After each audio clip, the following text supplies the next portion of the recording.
Fruit bats and Alamo monuments everywhere breathe a sigh of relief. The Prince of Darkness's throne stands empty. Ozzy Osbourne has passed from this world and into legend. Where did you get your ideas from? From working in a mortuary when you were 15? Adolf Hitler. This one stings like a crimping iron to the scrotum. Ozzy Osbourne, heavy metal maestro, all-around innovator, and outright icon, just 2 weeks distant from what was advertised as the final Sabbath show, a stunning success that pulled an estimated 5 million concurrent viewers, departs the dais, shuffles off this mortal coil, and into the highest halls of heavy metal majesty. A storybook ending for Ozzy to retire atop a pinnacle of professional triumphs with one final fusillade of molten metal, brazenly defying a crippling Parkinson's diagnosis to the thrill of millions worldwide. My only criticism of that show at the time was it sort of felt less like a Sabbath show and more like Ozzy's Sunset Serenade. But knowing what we now know about how stunningly serious his condition apparently was, with a likelihood approaching absolute certainty, that was purposeful. But I don't want to linger on the details of Ozzy's health and death. Given that rainbow stew of stimulants, hallucinogens, and household bathroom cleaners coursing through his varicose veins, Ozzy was lucky to live long enough to get a library card, let alone an AARP membership. This man was made of drugs, and when they plant him in the ground, the graveyard's gonna get high. Let's rap instead about Ozzy's singular legacy, beginning with the ball-smashingly obvious. Sabbath invented metal. Cut, print, who wants Chinese? Look, Sam Dunce can craft all the cringy metal family trees showing bands that predate him all he wants to distract from the fact that in 3 decades of being a rock and roll documentarian, he's somehow yet to develop a single talent of his own. But the fact is, to anyone with an IQ north of a soccer score, no Sabbath, no metal, no shit. We know that, and those who followed Sabbath's storied career, which I recounted in detail in my Metal Mythos episode about the band, knows guitarist Tony Iommi was arguably the most important sonic piece in that heavy metal Milton Bradley puzzle. But here's a curious question you should ask yourself.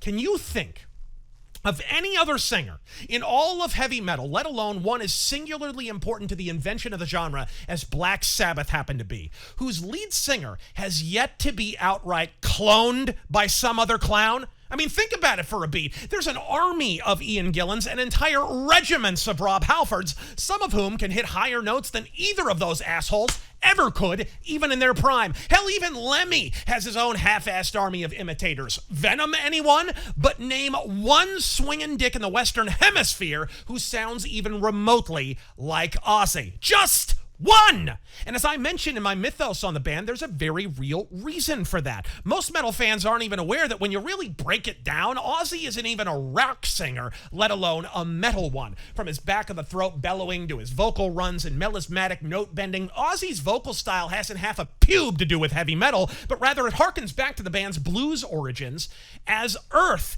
Hence why I so vociferously defend Sabbath's much-maligned Seventh Star album. While normies gnash their teeth about how soft and sappy it was, the truth is, Seventh Star is the only Sabbath album, sans Ozzy, that features the vocal stylings of a blues singer. A superb one in this case, the great Glenn Hughes. Point being, baritones and tenors may have the range of a Death Star laser, but copying them is really just a matter of time and training. Ozzy was outright inimitable. And if that's all he ever was, his status would still be more locked down than Howard Stern during COVID. But then he did the damn near impossible. After being booted from Black Sabbath, in the midst of a drug and booze bender that made Keith Richards look like a teetotaler, he got up, dusted himself off, and did it all over as an even bigger solo star. Few lead singers, from Iron Maiden's Paul Di'Anno to Judas Priest's Al Atkins, have been able to take it on the chin after being ejected from a legendary band and emerge with a career that doesn't involve a paper hat and a name tag. Ozzy,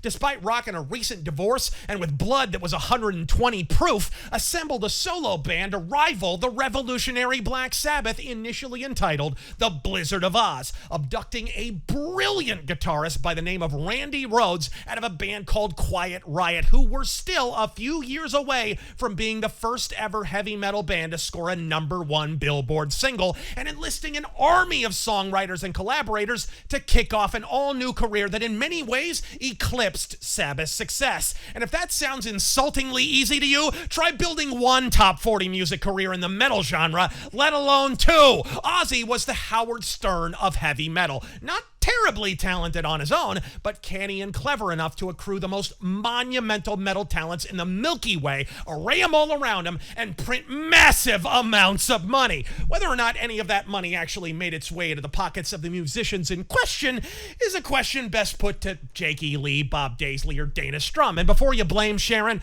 I'd remind you Ozzy had already screwed several people out of royalties before the marriage to his first wife even ended.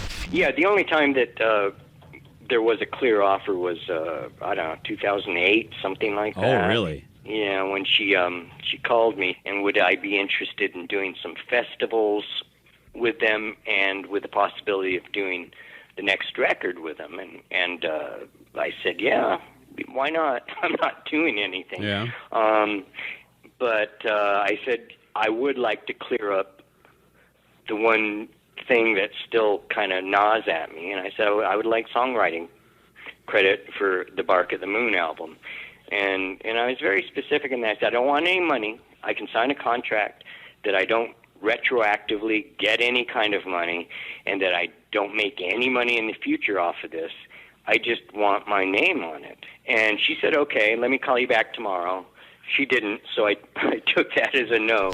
Surprise, surprise, a guy named the Prince of Darkness had a dark side. He hired a midget to mock Ronnie James Dio, blackmailed 80s promoters into not hosting Sabbath shows, lest he withhold an upcoming Ozzy tour from the very same venues. In short, he was petty, insecure, and bitter as bong water. And the worst part of it all, he had less than nothing to be insecure about. He's the heavy metal Highlander. There can be only one Ozzy Osbourne. This man made heavy metal, helped return it to prominence in the 1980s, and remained an ageless ambassador for the genre well into his 8th decade on Earth. When you can snort a line of ants, bite a bat, headbutt your bassist out of the band, screw 1,700 musicians out of their rightful royalties, return with easily the shittiest reality show ever filmed, and still earn unreserved plaudits from your most vocal critics 18 seconds after kicking it, you can only be Ozzy Osbourne. Godspeed into the wild black yonder, you bat-eating, barely literate, car-crashing, insect-snorting, orange juice spilling, Alamo-pissing, ugly wife-marrying, Lita Ford fucking metal madman, you. Godspeed!